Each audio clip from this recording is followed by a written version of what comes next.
Hello guys, एक और video में स्वागत है। लास्ट एपिसोड में हम लोग ने देखा था किस तरह से पूजिसाकी ने अपने कपड़े दे दी थी और यूरी और लिली दोनों ओपन डे के बाद घर की ओर चल पड़े थे। आगे तो गाइज आप लोग ने पिछला वीडियो को नहीं देखा है तो जाके देखना, लिंक डिस्क्रिप्शन में दिया हुआ, आप लोग पहले उस वीडियो को जाके देख लो। सीरीज को कंटिन्यू करते हैं। हम लोग यूरी को देखते हैं जो पूरे घर में अचानक से दौड़ रहा होता है। लिली उस जगह पर शांत होकर बस देखे जा रही थी। इस वक्त लिली यूरी से पूछ लेता है, आप ऐसे क्यों भाग रहे हैं छोटे मालिक। ये सुनकर यूरी उस जगह पर रुक जाता है और लिली के देखते हुए बोलता है, स्पोर्ट डे की तैयारी कर रहा हूँ, ये हॉल काफी बड़ा है, यहाँ भागकर प्रैक्टिस कर सकता हूँ। लिली समझते हुए बोलती है, मैं समझ गई, मुझे याद है मैंने बताया था कि आपके स्कूल में स्पोर्ट डे जल्दी ही आने वाला है। मैं आपको ऐसे ही पागल की तरह भागते हुए घबरा गई थी, सोच रही थी कि छोटे मालिक को अचानक क्या हो गया है। लिली अपने आप को पागल सुनकर लिली पर भड़कते हुए बोलता है, मैं तुम्हें पागल लगता हूँ? पागल तो तुम हो, वो भी पूरी। ये सुनकर उसके बदले में यूरी को कुछ नहीं बोलता बल्कि स्पोर्ट डे के बारे में बोलने लगती है। आपको मैं स्पोर्ट डे में हेल्प करना चाहती हूँ, अगर आप मुझे अलाउ करे तो। क्या कहा हेल्प? लिली को देखते हैं जो एक फनी अंदाज में दोनों हाथों को उठाकर बोलने लगती है, जितना है छोटे मालिक, जितना है। बार बार बोलने लगती है। ये देखकर यूरी शांत होकर लिली को देखे जा रहा था। इस वक्त लिली शर्माते हुए बोलती है, आप मेरे साथ प्रैक्टिस क्यों नहीं कर रहे हैं? यूरी बोलता है, तुम इतनी क्यूट लग रही हो, नजर ही नहीं हट रहा। अगर तुम ऐसे ही सपोर्ट करोगी तो मुझे फर्स्ट आने से कोई नहीं रोक सकता।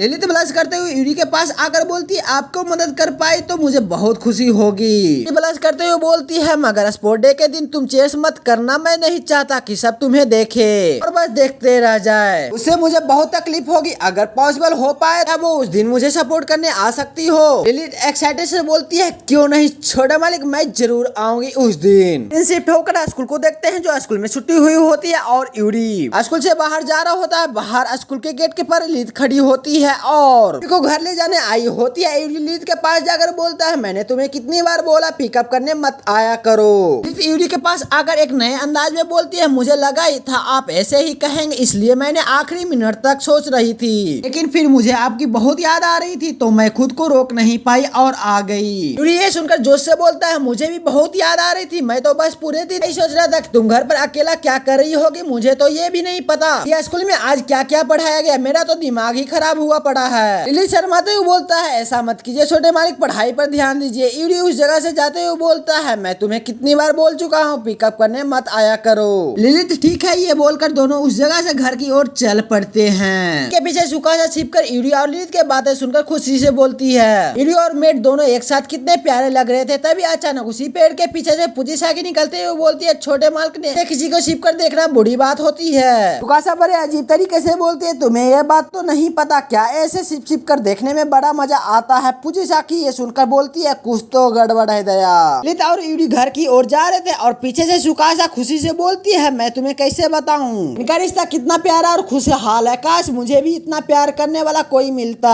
या कोई मेट जिसके साथ मैं ढेर सारी मस्ती कर पाती। आज मैं सुकाशा के लिए 2 लाइन बोलना चाहता हूँ। देखिए सुकाशा मैडम, आपको इससे भी ज्यादा प्यार करने वाला चाहिए तो मेरे सब्सक्राइबर से पूछ सकती हो। मेरे सब्सक्राइबर बैठे हैं इससे भी बहुत ज्यादा प्यार करने वाले। यार तुम लोग को गलत मत समझना, ओनली फॉर लव और कुछ नहीं। एक्ट 2 सीरीज आते हैं। पूजिसाकी सुकाशा से बोलती है, अब आप सपनों की दुनिया से बाहर निकलिए, अब घर चलिए, देर हो रही है। सुकाशा चिल्लाते हुए बोलती है, अरे यार तुम कितनी बोरिंग हो, मुझे भी जिंदगी में कोई प्यार करने वाला चाहिए। ये सुनकर पूजिसाकी उसी जगह पर रोमांटिक होते हुए बोलते हैं, छोटे मालिक मेरा प्यार काफी नहीं है क्या? ये सुनकर सुकाशा भी रोमांटिक अंदाज में पूजिसाकी को देखने लगती है और एक्साइटेड होते हुए बोलती है, नहीं बल्कि काफी है पूजिसाकी, इसलिए तो मैं तुम्हें इतना पसंद करती हूँ और तुम एक बार और बोलो ना। पूजिसाकी शक्ल घुमाते हुए बोलती है, मैं दोबारा नहीं कहूंगी, घर के लिए देर हो रही है छोटे मालिक, चलिए। जिद करने लगती है और बोलती है, एक बार, सिर्फ एक बार बोलो ना।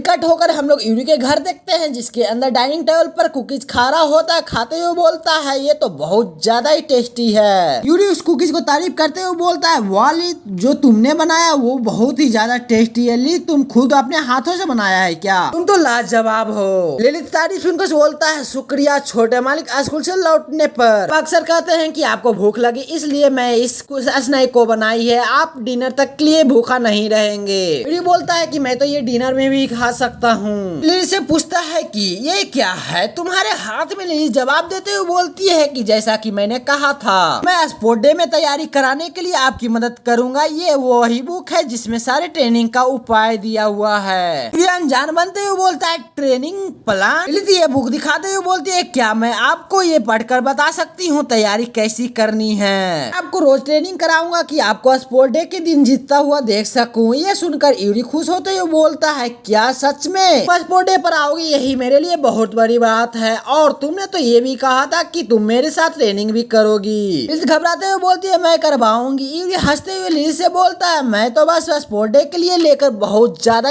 एक्साइटेड हूँ। बहुत बहुत शुक्रिया लिली। फिर से सीन शिफ्ट होकर यूरी और लिली को देखते हैं जो कि यूरी को लिली जबरदस्त ट्रेनिंग करा रही थी और लिली एक ट्रेनर की तरह गाइड भी कर रही थी। किस किस जगह पर गलत कर रहा उस जगह पर लिली उस पर समझा रही थी, जिससे यूरी अपने मन में बोलता है लिली मेरा हौसला बढ़ा रही है और मैं इसे इम्प्रेस करने के लिए मैं इस रेस को जीत कर ही रहूंगा। ये फाइनल पॉइंट आने वाला ही था तभी उस जगह पर एक मोटा बिल्ली आकर यूरी के सिर पर उछलकर एक पक्षी को पकड़ने के लिए उछल जाता है। उसी जगह पर दौड़ते गिर जाता और अरे लग गई। इसी जगह पर कट होकर हम लोग शाम के यूरी के घर के अंदर देखते हैं जहाँ पर यूरी बिस्तर पर लेटते हुए बोलता है अरे मत टूट गई, अब तो मैं उंगली भी नहीं हिला पा रहा हूँ। इसी समय लिली रूम के दरवाजे ठकठका रही यूरी उसे अंदर आने के लिए बोल देता है। लिली अंदर आते हुए बोलती है यूरी से क्या आप ठीक है छोटे मालिक, हालात में कल स्कूल जाना मुमकिन हो जाएगा, क्या आपका पैर दबा दूं? ये सुनकर यूरी शौक हो जाता है। फिर सीन शिफ्ट होकर हम लोग यूरी और लिली को देखते हैं जो लिली यूरी के पैर दबा रही थी और बोलती है आपको अच्छा लग रहा है? यूरी बोल इसके बदले में रिप्लाई देते हुए बोलता है बहुत अच्छा लग रहा है, तुम तो बहुत अच्छी मसाज करती हो लिली। और तो जैसे गाय भी हो गया। यूरी शर्माते हुए बोलता है ये भी क्या तुम्हारी कोई जादू का हिस्सा है? कुछ तो गड़बड़ है। लिली शर्माते हुए बोलती है छोटे मालिक मुझे अच्छी तरह से पता है आपको क्या पसंद है क्या नहीं। शौक होते हुए लिली से पूछता है ये तो गलत बात है, ऐसा कौन सी चीज है जो तुम्हें पसंद है? मैं जानना चाहता हूँ। ये सुनकर शौक हो जाती है। इसी तरह से दिन बीतने लगता है। लिली उसे